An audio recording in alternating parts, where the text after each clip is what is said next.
This is PediaCast CME.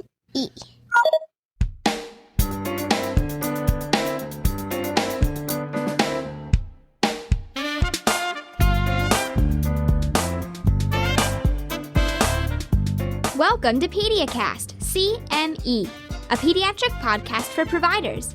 And now, direct from the campus of Nationwide Children's, here is your host, Dr. Mike. Hello, everyone, and welcome once again to PediaCast CME. It is a continuing medical education podcast for healthcare providers. This is Dr. Mike coming to you from the campus of Nationwide Children's Hospital. We're in Columbus, Ohio. It's episode 96.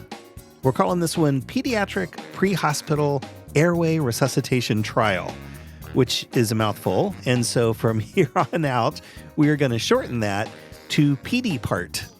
And really, we have two goals today. One is to raise community awareness for a pediatric study that is launching in many cities across the United States, including here in Columbus. And the reason for raising that awareness is because this study comes with an exception from informed consent. And that really is the second goal then today, to talk about the importance of exception from informed consent in medical research. Now, informed consent is really the foundation of medical research in the 21st century. So explaining a study's purpose and goals and methods and benefits and risks prior to enrolling patients in clinical trials is very important. We want patients and families to have all the information at their fingertips when making decisions.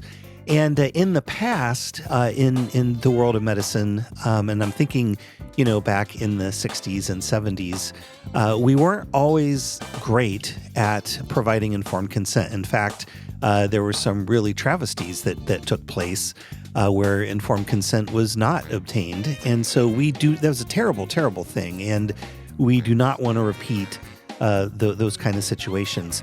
On the other hand, there are times when informed consent is not practical, such as when a life or death situation is at hand. And in the case of a Pedi-PART, we are talking about airway management in critically ill children in the pre-hospital setting. In other words, what is the best method to obtain and secure an airway out in the field in children who are not breathing adequately enough to meet their oxygen requirements? It's an important issue because thousands of children die in the United States from having an inadequate airway in the pre-hospital setting. But if you want to discover the best method, you have to compare methods, and you don't have time to obtain informed consent when an airway is needed now. And so this is where an exception from informed consent comes into play. We recognize the gravity of a situation. It's an important thing to figure out.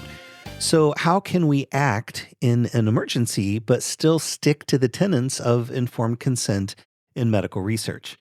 These are the questions that we will answer today as we explore the Pedi-PART study and exception from informed consent. In our usual PediaCast fashion, we have a couple of terrific guests traveling along with us. Dr. Julie Leonard is an emergency medicine physician at Nationwide Children's Hospital and our site principal investigator for the Pedi-PART study. Dr. Henry Wang is an emergency medicine physician at Ohio State at the Wexner Medical Center, and he is the overall principal investigator for Pedi-PART. We'll welcome them shortly, but first a few reminders. Don't forget you can find PediaCast CME wherever podcasts are found. We appreciate when you subscribe to the show so you don't miss an episode, and please consider leaving a review wherever you listen to podcasts. We also offer Category 1 CME credit, and it's pretty easy to claim. Simply listen to the podcast, which you are about to do, and then head over to the show notes for this episode at PediaCastCME.org. You'll find a link to the post-test in the show notes. Follow that link to Cloud CME, take and pass the post-test, and the Category 1 credit is yours. You will want to click on the materials link once you're over at Cloud CME, and you'll also need an account that you're signed into. All of those things are free. The Category 1 credit is also at no cost to you. And we offer that credit to many pediatric professionals, of course, physicians, but also nurse practitioners, physician assistants, nurses, pharmacists, psychologists, social workers, and dentists. And since Nationwide Children's is jointly accredited by all of those professional organizations, it's likely we offer the exact credits you need to fulfill your state's continuing medical education requirements. Of course, you want to be sure the content of this episode matches your scope of practice. Complete details are available at PediaCastCME.org. Also, want to remind you the information presented in our podcast is for general educational purposes only. We do not diagnose medical conditions or formulate treatment plans for specific individuals. Your use of this audio program is subject to the PediaCast CME Terms of Use Agreement, which you can find at PediaCastCME.org. So let's take a quick break. We'll get Dr. Julie Leonard and Dr. Henry Wang settled into the studio, and then we will be back to talk about Pedi-PART and exception from informed consent. It's all coming up right after this.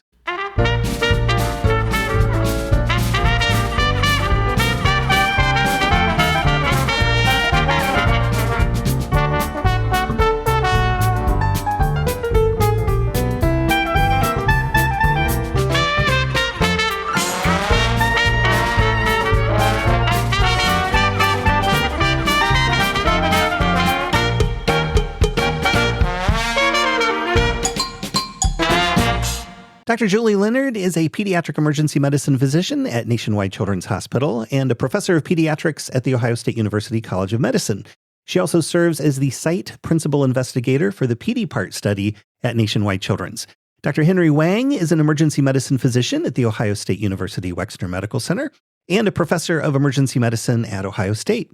He also serves as the principal investigator for the entire Pedi-PART study. That is the topic of our podcast this week, Pedi-PART. But before we get into that, let's give a warm PediaCast welcome to our guests, Dr. Julie Leonard and Dr. Henry Wang. Thank you both so much for being here today. Dr. Mike, thanks for having us. We're super excited to be able to talk about the study that's coming to the Columbus area. Likewise, Mike, thank you for having us here today. Yeah, we really appreciate you guys taking time out of your busy schedules and joining us. Julie, let's start with you. Just give us sort of a brief overview of the Pedi-PART study. What exactly is this? Yeah, this is a study that is going to be occurring in the pre-hospital setting, so outside of the hospital. And it's a study about the airway management for children who have respiratory failure at home or at school or at a sporting event or out in the community. And we're going to be studying how EMS responds to those emergencies. Yeah. And this is not only in the Columbus area where Nationwide Children's is located, but really you guys are doing this through 65 EMS agencies throughout the United States. So this really is a national study, not just a regional thing, correct? That's correct. There are 10 cities involved in the Pedi-PART trial and over 65 EMS agencies. This is one of the largest EMS pre-hospital studies that has ever been put together. Yeah. And the plan is, I understand, for this to run for about 5 years, and it is starting in the spring. What is the goal of this study, Henry? Well, airway management is one of the most important procedures that paramedics perform. They perform this procedure every day as part of their life-saving care for patients with critical conditions such as cardiac arrest, trauma, and respiratory failure. Despite the fact that the paramedics have been performing airway management for over 50 years, we don't have a good understanding of the best strategies when managing the airway in children.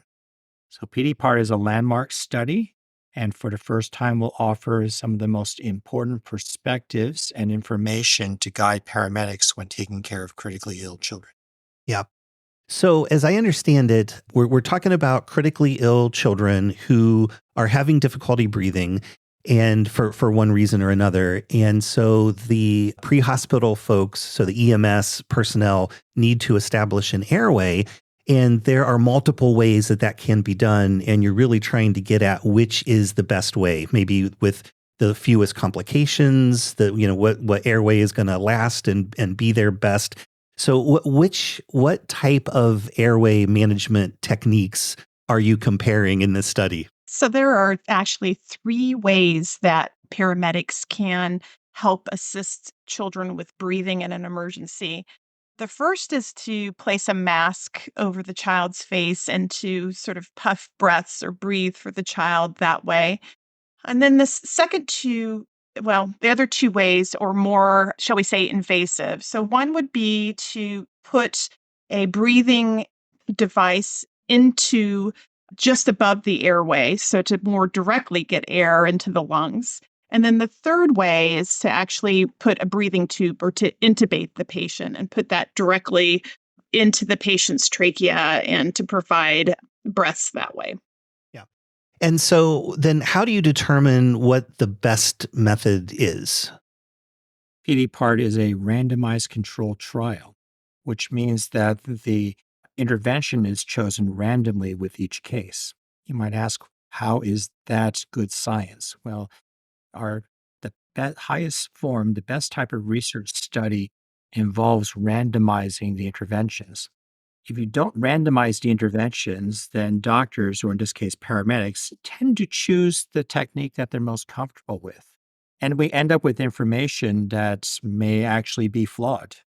Flipping the coin is the only way to remove all those biases, and hence why we very much value randomized controlled trials in today's medical science world. Yeah. Is one of the things that you're looking at which method could be best based on the child's age? I mean, could it be that there's, one age group that one technique is going to be better, but for another age group, it's a different technique? Absolutely. The Pedi-PART trial is designed to include all children between 1 day old all the way through 17 years old of age, because they're all considered children in our medical world. However, as you can imagine, at the end of the trial, we will parse the data, we will divide the data into different age groups so that we can understand if any effects we see differ between different age categories. Yeah, that it's really interesting. And in terms of then outcomes, how do you determine that this way was better? Are you looking at successful attempts, whether the airway is lost, the final outcome of the patient? What are the outcomes that you determine this is better than this one? So we're looking at ICU free days. So the number of days that the patient survives outside of the ICU or critical care unit. So most of these kids are going to end up in the intensive care unit because they needed this advanced airway, and they're probably going to need it as time goes on. And so the thought then is that it's a better airway the less time that they're in the ICU. So since we're talking about life-saving interventions, obviously one of the main goals of airway management is to improve survival or to save lives. And so, of course, in this trial, we care about life and death. We care about survival as well as death after the stay in the hospital. The use of the ICU stay is another way to express survival. It is a method that we use in the scientific world to give a better sense of how sick an individual patient is. It also gives us a better sense of their pace of recovery from the illness. So if one airway device works better than the other, we would expect that among those patients, not only would they have a higher rate of survival, but they should spend fewer days in the intensive care unit. Okay, so all of these kids obviously are going to end up getting intubated with an ET tube when they're in the intensive care unit. That's the standard of care in terms of long-term airway management. And so the thought here is that if we can get oxygen delivered quickly, so that then correlates to what is the best airway management technique because we're restoring oxygen fast, then the length of their illness hopefully will be shorter because they had oxygen started again quickly and it was maintained. Whereas if you have a kid whose airway maybe wasn't so great, or they had to have multiple attempts and they had lack of oxygen for a period of time before they arrived at the hospital and got intubated, then perhaps they would have a longer ICU stay because of that difficulty with airway management in the field. Is that correct? And again, I need to break this stuff down really simply in my mind to understand it.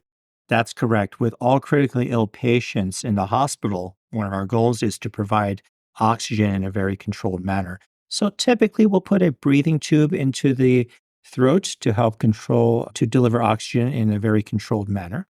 That method is called endotracheal intubation, and it's done every day in the hospital.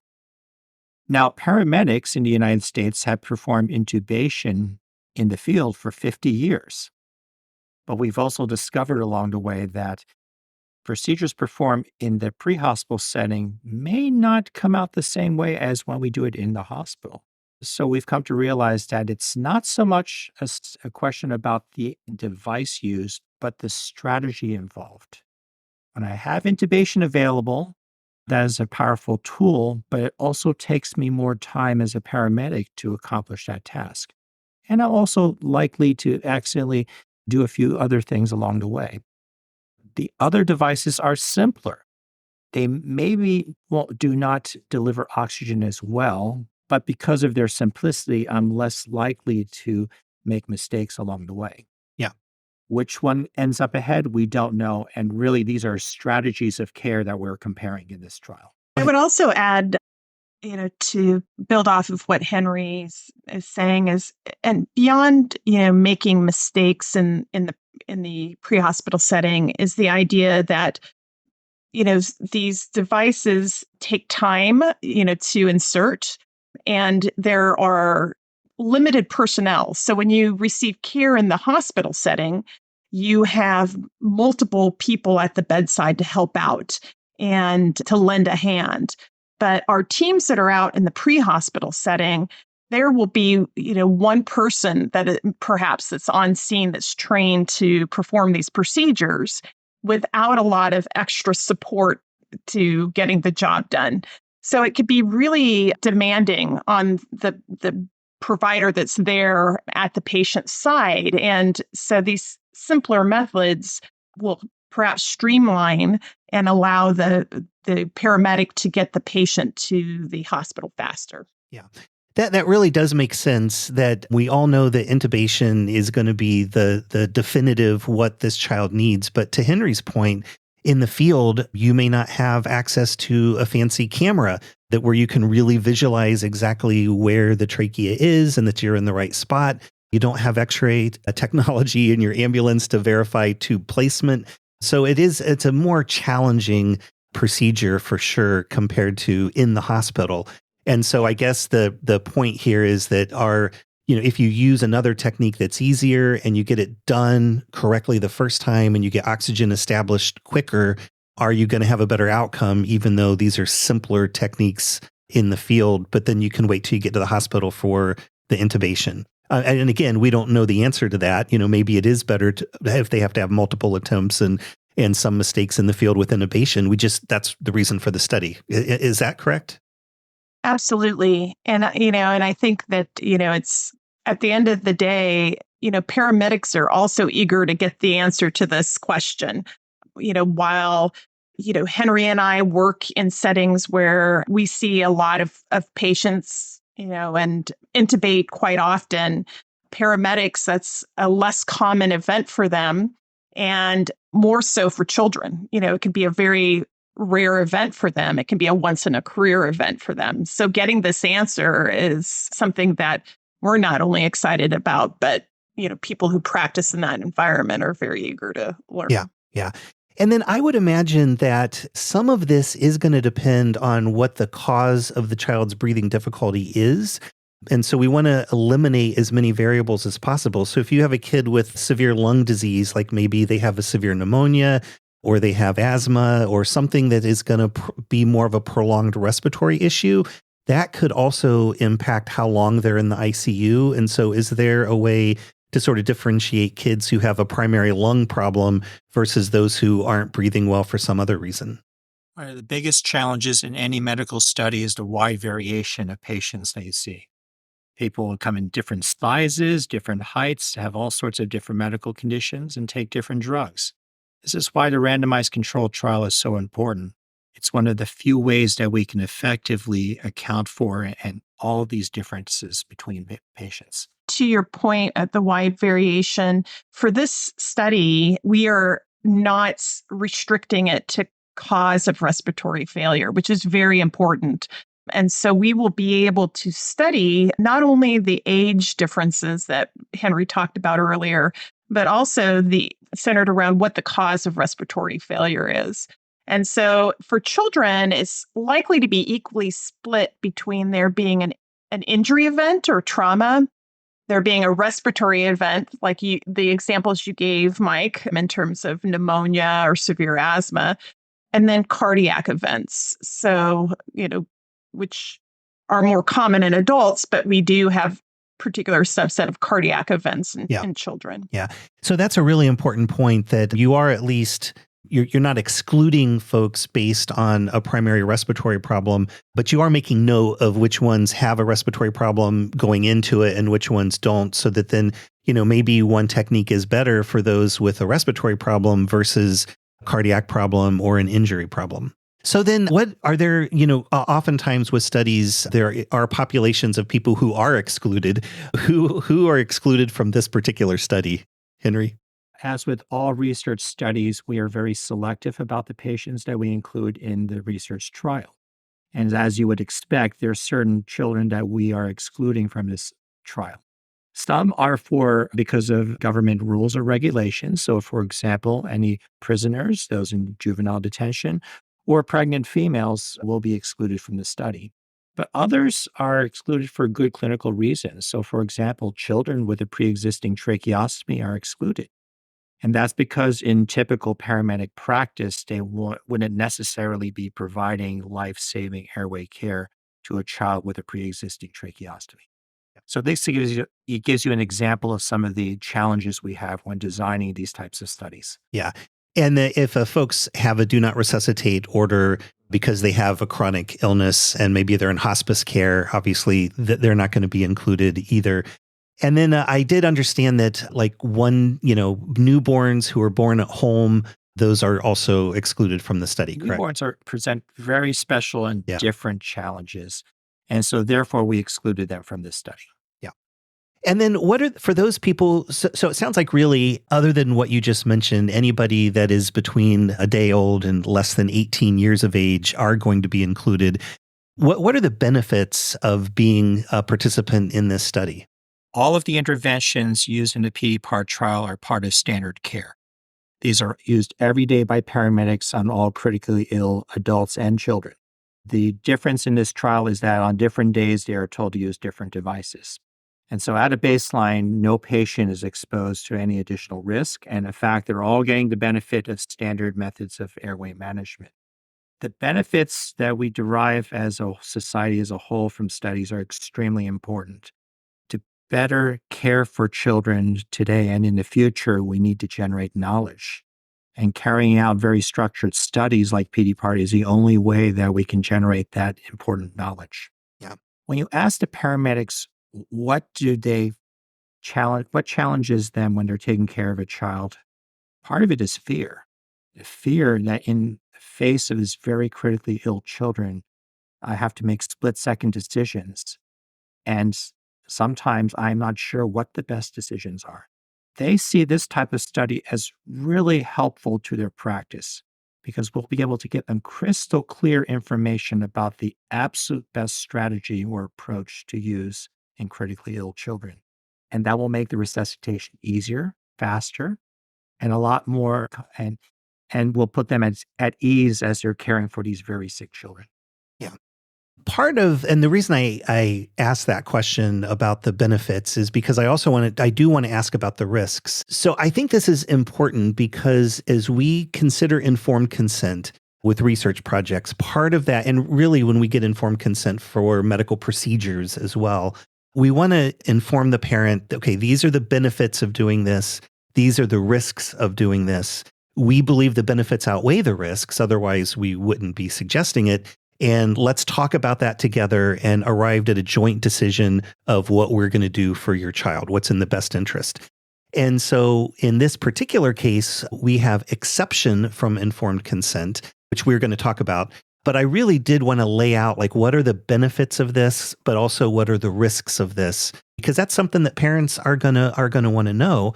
And I would suspect that one of the risks, and please tell me if I'm wrong about this, is that although pre-hospital personnel are trained in all of these ways, we all get into ruts and we all have a way of doing things that are more familiar, more comfortable to us, which can impact outcomes. And so if I'm a parent and I have EMS provider who says, I feel more comfortable doing it this way, but I have to do it this other way because your child is in a research study, that to me is something I would want to know as a parent. Am I wrong about that?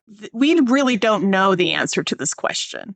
So what the paramedic may think that they're doing is the right thing may not be the right thing because there's never been a study of this kind.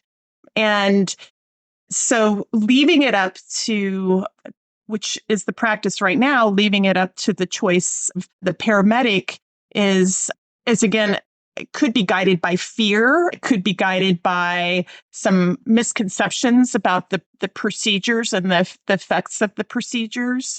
And it could be influenced by a lot of other aspects of clinical care. So the way I would look at risks in this study, because of the type of study, are really actually perhaps, not things that people usually would think about. So this is really a study of current practice and standard of care. And as we've mentioned, all of these are options in clinical care right now. So nothing is a new technique that's being studied. So the paramedics are all trained on these three items. But as we go through this process, we are going to be collecting information about patients and monitoring and providing some extra monitoring around their clinical care. And as that,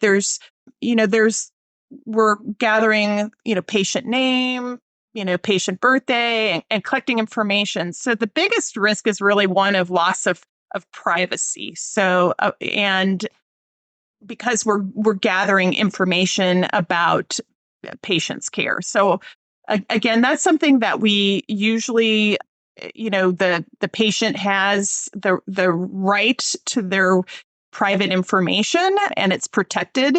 And in the context of a research study, we will be gathering information about the patient that we otherwise would not collect that information in that format. And so we take some extra precautions in this setting to make sure that this information is tightly secure and guarded and, doesn't inadvertently get released. But again, back to Henry's, point, that's the reason to do the study is, these are three common practices and we want, unbiased application of those practices. And so therefore that itself is not deemed necessarily a risk of the study. Mike, let me underscore a very important safety principle of the study. The paramedics have access to all airway management techniques available at all times. And while the study prescribes a preferred strategy for each day of the month, paramedics under all circumstances are instructed to use what they feel is necessary if it's needed to protect patient safety. They arrive on scene and they realize that, for example, there's too much bleeding from the mouth. They absolutely need to put some type of tube in the mouth and the throat. They are by all means permitted to do that. And we, of course, track that information very precisely because we are in a clinical trial. And because we are in a trial, we are able to track that information very precisely and to understand its implications. Yeah. So even though we have this trial, we're still letting the pre-hospital personnel, the EMS providers, use their clinical judgment if there is some extenuating circumstance that would ask them to do something else. So I think, this building off what Henry's saying. So right now in practice, our providers, again, have choice of any of these three options. Depending on their individual agency, there might be some limitations in what's available to them, but in general, and to Henry's point, the protocol is recommending what their first airway attempt should be. And that's the comparison. But if they find themselves in a situation where clinical care would, direct them to use a different intervention, they are able to practice usual care for that patient. Yeah. And I don't mean to draw this out. Because there is an exception from informed consent, like this is the kind of conversation that before a research study, before someone is enrolled, these are the kind of questions that parents would ask, right? And when we have an exception from informed consent, they don't necessarily have the opportunity to ask those questions. And so I think batting this around in terms of benefits and risks as we're informing a community is an important thing. What exactly is then an exception from informed consent? Yeah, so I think that exception from informed consent. So Mike, you've already outlined very nicely like what informed consent is, presenting the risks and the benefits, and then the individual or the individual's proxy to have the autonomy to choose, right? And whether they're involved or not. An exception from informed consent is exactly designed for the scenario that is under study in Henry's study, in that there is not time under these critical situations to stop clinical care and identify a representative for the patient and to perform a full informed consent procedure where all of the risks, all the benefits are outlined, and then consent is obtained, and then the intervention's performed. This is a life-saving intervention, and it has to be performed as soon as the clinician identifies the fact that they need to breathe for the patient. So exception from informed consent is delaying that consent procedure until there's a point in clinical care where the legal representative for the patient can sit down with a representative from the study and discuss the study and the ongoing participation in the study, and whether or not they want their child to continue to be monitored closely for the study outcomes and for their information to be collected and included in the study. Yeah. And that really is one of the main purposes of this podcast, is to get the information out there so that hopefully it won't be a surprise to parents if this come up. Now, obviously not every parent in Central Ohio is listening to this podcast. And so I'm sure there are lots of ways that you are letting the community know about this, and in all of those cities too that are participating, right, Henry? The process of exception from informed consent was developed over 20 years ago by Food and Drug Administration. They developed a series of rules because of the recognition that we need to have high-quality research studies of emergency conditions, but it's impossible to get prospective consent from these critically ill individuals. The exception from informed consent rules have been used for dozens of research trials since their inception, and they're being used here in the Pedi-PART trial. One of the most important parts of exception from informed consent is the notion of community consultation and public disclosure. So we are required as a study network to share information about the study with community members and to get feedback from community members about the research before the research takes place. So this effort has been ongoing for the last 4 months in all 10 cities participating in the trial. There have been extensive interviews with individuals, meetings with community groups, as well as very proactive social media campaigns spreading information about the trial and bringing in individuals to the study website to provide information about the trial and to glean their opinions about this type of research. So by all means, there is a very proactive attempt to ensure that the community is very well aware of the research study. Yeah. And a part of that notification does involve some websites, and we are going to put links to those websites in the show notes for this episode over at PediaCastCME.org. It's episode 96. And I know you have a website really for each of the cities that are involved. There's one that is particular to Columbus. There are informational videos. There's explanations of what exception from informed consent is, frequently asked questions. There's information for healthcare providers. There's a Spanish version. And so we're going to have all of those links in the show notes so folks can find those easily and be able to not only look that up for themselves, but also to share it in your own social media. You know, a lot of primary care docs out there have websites for their office, or they might have a Twitter feed or a Facebook feed. And these would be excellent resources to share in those feeds, just so the folks in your particular practice, if you're in a city that's impacted by this, that you can share that with your population of patients. And so again, we'll put that in there in the show notes for everybody. Thank you. The websites will be live throughout the entire trial, and the intention is to continuously provide information to anyone who is interested. Yeah. And then finally, Julie, can you just kind of walk us through, from the parent's perspective, what does this look like in terms of when obviously in the field, it's a very adrenaline producing, you're really worried about your kid. It's a whirlwind really as your child's being resuscitated. Then you get to the hospital and things are more stable. Then what does that look like then, you informing a parent that you would like for them to continue to be a part of this study? Absolutely. So, as you mentioned, Mike, this is a very emotional situation for a family when they have a child that needs critical interventions.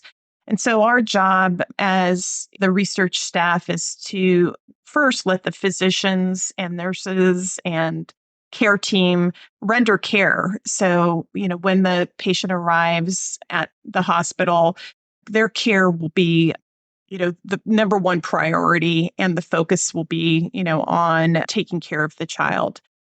Once during, the child's clinical course, there comes a point where the patient has, stabilized, and we have the family at bedside. Members of our research staff will meet with the family and explain to them the clinical study and walk through the process of informed consent. We'll, notify them that the child was enrolled in a clinical trial that was under exception from informed consent, and what that meant, the risks and benefits of the study, and what the elements of the ongoing data collection would entail. And then at that juncture, the family has the choice to continue their child's enrollment in the study or withdraw their child from the study. And, we try to find the soonest feasible opportunity to do that and to give the guardians the choice for their child. But again, being sensitive to the fact that oftentimes in these situations, there are other decisions that are needing to be made, and we want to make sure that we allow the clinical care to take precedence and find that opportunity, where we can insert ourselves without, distracting the family from other decisions and their child. Yeah, yeah. And that totally makes sense. And I think that I would imagine most parents would continue their child in the study because, the main intervention's already been done at that point. And it's just a matter of following them along. And that's going to add information, that can be helpful to other kids in the future and moving forward. Yeah, I think that, choice is an important element. And sometimes, families do elect not to continue their child's engagement in the study. We hope that through, shows like this, where we can talk about the importance of research, talk about how it actually benefits, mankind in the future, but your child in the moment, in terms of it's sort of like having an extra set of eyes on your child's care, and that there's just some real benefits that have been proven over time. And, we hope that by participating in podcasts that sort of educate the public about research, we sort of demystify what that means, to be involved in a clinical study. Yeah, absolutely. Speaking of clinical studies, I just wanted to talk very briefly about emergency medicine in general at The Ohio State University. Henry, you are a very much an academic emergency medicine program as opposed to a really community-based program. I'm sure you have lots of research studies that are going on, right? Yes, one of the most important missions of any academic department of emergency medicine is to contribute to the science. Without the science, we don't expand knowledge. Without the expanded knowledge, we don't improve upon our care. And so it's important that we all participate in this process. And one of our major missions as an academic department is to continue to increase the body of knowledge underlying emergency care. At Ohio State University, we have a very vibrant emergency medicine research division. There are at least 12 faculty who have NIH research funding, and we have millions of dollars in research funding and activities going on at any given time. Yeah, very impressive. And we'll put a link to emergency medicine at the Ohio State University Wexner Medical Center in the show notes as well. And then, Julie, I wanted to ask you about emergency medicine at Nationwide Children's Hospital and also about PCARN, which we have talked about on this program before. What exactly is PCARN and how does that intersect with emergency medicine at Nationwide Children's? Yeah, absolutely. So PCARN stands for the Pediatric Emergency Care Applied Research Network, and it is now 25 years old. It is a network of 18 children's hospitals across the United States that have partnered to conduct emergency medicine research. Nationwide Children's Hospital is one of those 18 hospitals that participate. And we actually lead a grouping of 3 hospitals here that are part of PCARN. So we're partnered with the University of Pittsburgh Medical Center and Nemours Medical Center in our research efforts within PCARN. So what that means for us at Nationwide Children's Hospital is that we're engaged in many studies that improve the emergency care of children. Right now, we have 8 active studies going on in the emergency department that are tied back to this research network. 2 of them are actually pre-hospital trials, one being Pedi-PART that we have just discussed, and another Pedi-Dose. So that is the second important element of our research network, is that we're partnered with the pre-hospital community so that we are not just advancing the care of children in the hospital-based emergency care, but also the pre-hospital-based emergency care. Yeah. And we will put links to PCARN, the Pediatric Emergency Care Applied Research Network, and emergency medicine at Nationwide Children's Hospital for folks who would like to learn more about those things. Those links will also be available in the show notes over at PediaCastCME.org. So once again, Dr. Julie Leonard with Emergency Medicine at Nationwide Children's and Dr. Henry Wang with Emergency Medicine at The Ohio State University. Thank you once again for stopping by and chatting with us today. Thank you. Thanks for having us.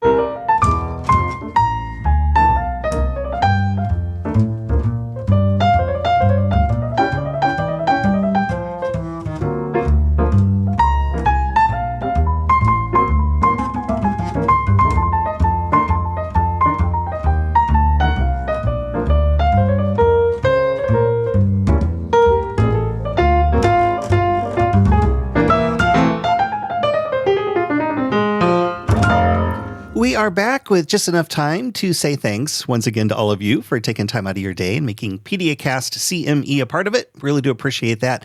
Also, thanks to our guests this week, Dr. Julie Leonard and Dr. Henry Wang, both with emergency medicine at Nationwide Children's Hospital and the Ohio State University Wexner Medical Center. Don't forget, you can find PediaCast wherever podcasts are found. We're in the Apple and Google podcast apps, iHeartRadio, Spotify, SoundCloud, Amazon Music, YouTube, and most other podcast apps for iOS and Android. Our landing site is PediaCastCME.org. You'll find our entire archive of past programs there, along with show notes, our CME information, our terms of use agreement, and that handy contact page if you would like to suggest a future topic for the program. Reviews are helpful wherever you get your podcasts. We always appreciate when you share your thoughts about the show. And we love connecting with you on social media. You'll find us on Facebook, Instagram, Threads, LinkedIn, and Twitter. X. Simply search for PediaCast.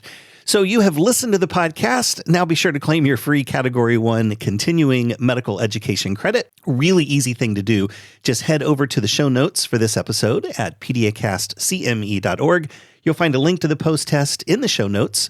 Follow that link to Cloud CME, take and pass the post-test, and the Category 1 credit is yours. Again, you'll need to click on the materials link when you get to Cloud CME. Super easy, right? And again, we do offer credit to many pediatric professionals, including doctors, nurse practitioners, physician assistants, nurses, pharmacists, psychologists, social workers, and dentists. Of course, you want to be sure the content of this episode matches your scope of practice. Complete details are available at PediaCastCME.org.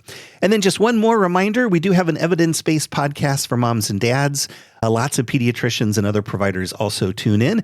That show is called PediaCast, plain PediaCast, without the CME. And we do cover pediatric news and interview pediatric and parenting experts. Shows are available at the landing site for that program, PediaCast.org. Also available wherever podcasts are found. Simply search for PediaCast. Thanks again for stopping by, and until next time, this is Dr. Mike saying stay informed, keep it evidence-based, and take care of those kids. So long, everybody.